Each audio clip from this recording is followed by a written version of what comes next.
Bienvenidos, queridos hermanos, con ustedes su hermano en Cristo, Jaime Cárdenas. En esta programación, 15 minutos con la Biblia, porque desconocer las Escrituras es desconocer a Jesucristo. Empezamos en el nombre del Padre, del Hijo y del Espíritu Santo. Amén. Estamos, mis hermanos, aún de fiesta. Por eso nos ponemos ante la presencia del Señor, regocijándonos por su santa resurrección. Porque estamos de gozo que nos ha dado la salvación, ha pagado por nuestro pecado. 50 días celebramos la Pascua.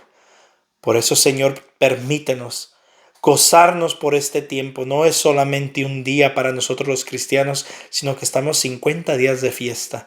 Y después continuamos con el nacimiento de la iglesia, el día de Pentecostés. Bendícenos y protégenos en el nombre del Padre, del Hijo y del Espíritu Santo. Amén. Mis queridos hermanos, vamos a comenzar uno de mis libros favoritos, el libro del Hechos de los Apóstoles, capítulo 1. En mi primer libro, querido Teófilo, hablé de todo lo que Jesús comenzó a hacer y enseñar. Al final del libro, Jesús daba instrucciones mediante el Espíritu a los apóstoles que había elegido y era llevado al cielo.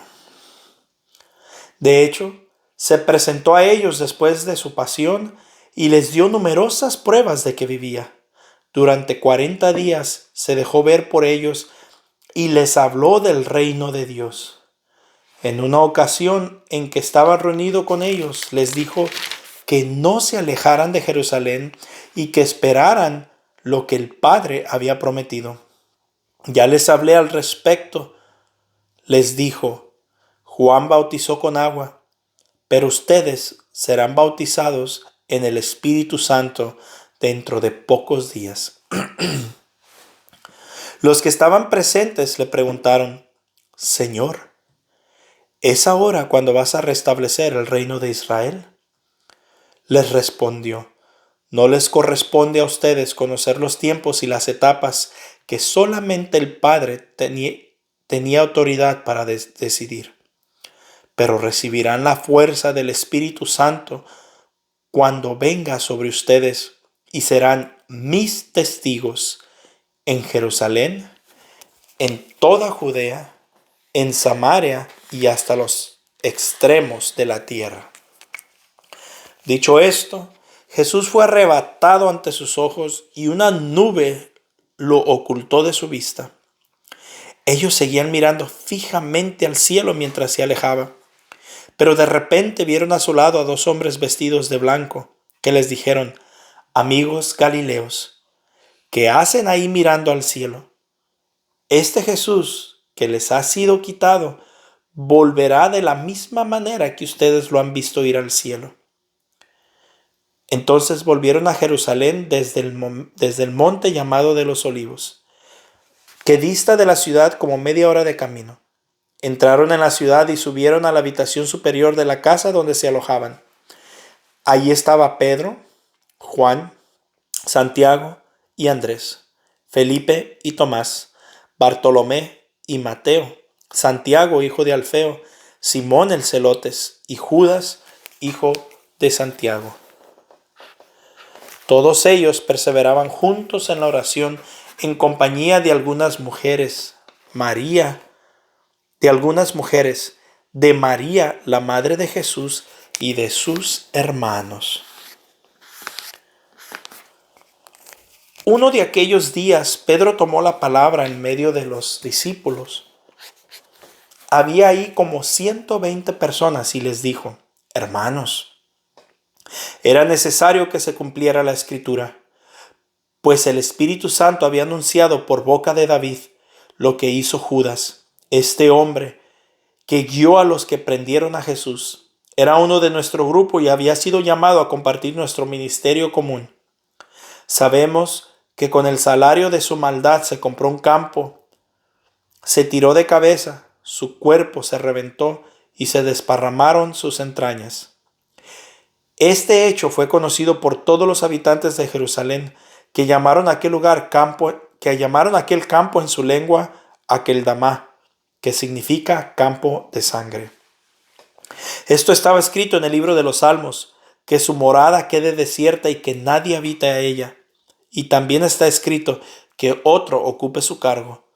Tenemos pues que escoger a un hombre de entre los que anduvieron con nosotros durante todo el tiempo en que el Señor Jesús actuó en medio de nosotros, desde el bautismo de Juan hasta el día en que fue llevado de nuestro lado. Uno de ellos deberá ser junto con nosotros testigo de su resurrección. Presentaron a dos, a José llamado Barsabás, por sobrenombre Justo, y a Matías. Entonces oraron así: Tú, Señor, conoces el corazón de todos. Muéstranos de cuál de los dos has elegido para ocupar este cargo y recibir este ministerio y apostolado del que Judas se retiró para ir al lugar que le correspondía. Echaron suertes entre ellos y les tocó a Matías, que fue agregado a los 11 apóstoles. Hechos capítulo 2. Cuando llegó el día de Pentecostés, estaban todos reunidos en el mismo lugar. De repente vino del cielo un ruido, como el de una violenta ráfaga de viento que llenó toda la casa donde estaban. Y aparecieron unas lenguas como de fuego que se repartieron y fueron posándose sobre cada uno de ellos. Todos quedaron llenos del Espíritu Santo y comenzaron a hablar en otras lenguas, según el Espíritu les concedía que se expresaran. Estaban de paso en Jerusalén judíos piadosos, llegados de todas las naciones que hay bajo el cielo. Y entre el gentío que acudió al oír aquel ruido, cada uno los oía hablar en su propia lengua. Todos quedaron muy desconcertados y se decían, llenos de estupor y admiración: ¿pero estos no son los galileos? Y miren cómo hablan. Cada uno de nosotros les oímos hablar en nuestra propia lengua nativa. Entre nosotros hay partos, medos y elamitas, habitantes de Mesopotamia, Judea, Capadocia, del Ponto y Asia, de Frigia, Panfilia, Egipto y de la parte de Libia que limita con Cirene. Hay forasteros que vienen de Roma, unos judíos y otros extranjeros que aceptaron sus creencias, cretenses y árabes, y todos les oímos hablar en nuestras propias lenguas las maravillas de Dios. Todos estaban asombrados y perplejos y se preguntaban unos a otros qué querría significar todo esto. Pero algunos se reían y decían: están borrachos. Entonces Pedro, con los 11 a su lado, se puso de pie, alzó la voz y se dirigió a ellos diciendo: Amigos judíos y todos los que se encuentran en Jerusalén, escúchenme, pues hay algo que deben saber. No se les ocurra pensar que estamos borrachos, pues son apenas las 9 de la mañana, sino que se está cumpliendo lo que anunció el profeta Joel. Escuchen lo que sucederá en los últimos días, dice Dios. Derramaré mi espíritu sobre cualquiera que sean los mortales. Sus hijos e hijas profetizarán, los jóvenes tendrán visiones y los ancianos tendrán sueños proféticos. En aquellos días derramaré mi espíritu sobre mis siervos y mis siervas profetizarán. Haré prodigios arriba en el cielo y señales milagrosas abajo en la tierra. El sol se convertirá en tinieblas y la luna en sangre antes de que llegue el día grande del Señor. Y todo el que invoque el nombre del Señor se salvará. Israelitas, escuchen mis palabras. Dios acreditó entre ustedes a Jesús de Nazaret. Hizo que se realizara entre ustedes milagros, prodigios y señales que ya conocen. Ustedes, sin embargo, lo entregaron a los paganos para ser crucificado y morir en la cruz. Y con esto se cumplió el plan que Dios tenía dispuesto. Pero Dios los libró de las ataduras de la muerte y los resucitó, pues no era posible que quedase bajo el poder de la muerte. Escuchen lo que David decía a su respecto. Veo constantemente al Señor delante de mí. Está a mi derecha para que no vacile. Por eso se alegra mi corazón y te alabo muy gozoso. Y hasta mi cuerpo esperará en paz. Porque no me abandonarás en el lugar de los muertos ni permitirás que tu santo experimente la corrupción. Me has dado a conocer los caminos de la vida. Me colmarás de gozo con tu presencia. Hermanos, No voy a demostrarles que el patriarca David murió y fue sepultado. Su tumba se encuentra entre nosotros hasta el día de hoy. David era profeta y Dios le había jurado que uno de sus descendientes se sentaría sobre su trono. Por eso vio de antemano y se refirió a la resurrección del Mesías con estas palabras: no será abandonado en el lugar de los muertos, ni su cuerpo experimentará la corrupción. Es un hecho que Dios resucitó a Jesús. De eso todos estamos nosotros testigos.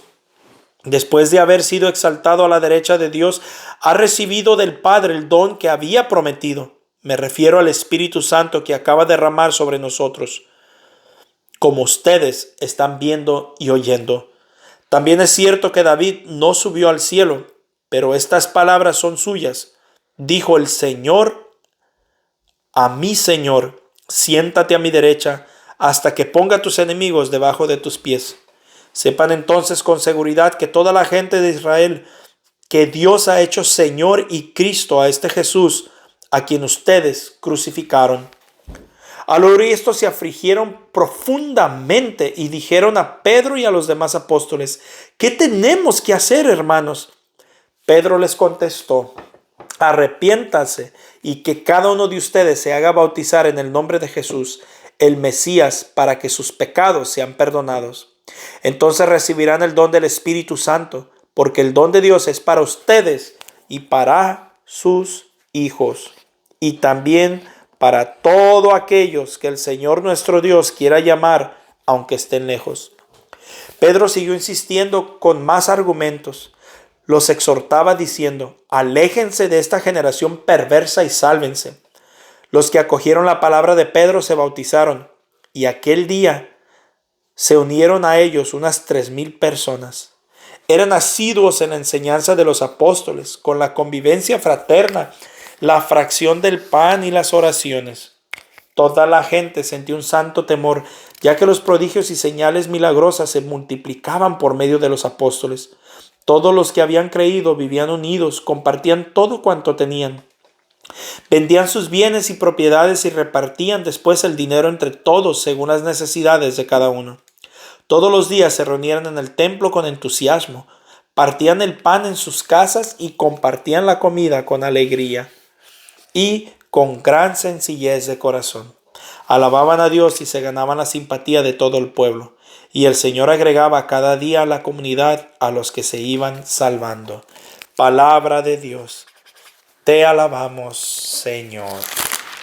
Vamos a empezar a ver todos los prodigios que hace Jesucristo con la iglesia y veamos cómo se va desarrollando el entendimiento que tienen sobre Jesucristo. Aún todavía dicen que Jesús se lo llevaron, que fue arrebatado, que lo resucitaron, como diciendo que no lo hizo él con su poder. Pero más adelante vamos a ver una evolución en este mensaje. Por ahorita ahí lo voy a dejar para que lo vayan digeriendo. Más adelante veremos cómo se refiere mucho más profundo a la presencia de Jesús, a la persona de Jesús, a Jesús como Dios. Pero por ahorita usa palabras como fue arrebatado, se nos fue llevado, el Señor lo resucitó, y después vamos a ver un cambio. Me gusta la parte del capítulo 8 donde dice que pero recibirán la fuerza del Espíritu Santo cuando venga sobre ustedes y serán mis testigos en Jerusalén, en toda Judea, en Samaria y hasta los extremos de la tierra. Para ser testigos de Jesucristo necesitamos una cosa importante. Necesitamos tener el Espíritu Santo. Una persona que no tiene el Espíritu Santo no es capaz de evangelizar. El segundo punto, volvemos a ver y lo continuaremos viendo. Cada que se habla de la lista de los apóstoles, ahí estaban Pedro, Juan, Santiago y da toda la lista. Después veamos el papel de la Virgen María que llega después de que Jesús se va. Veamos el papel de la Virgen María. Dice en el versículo 14.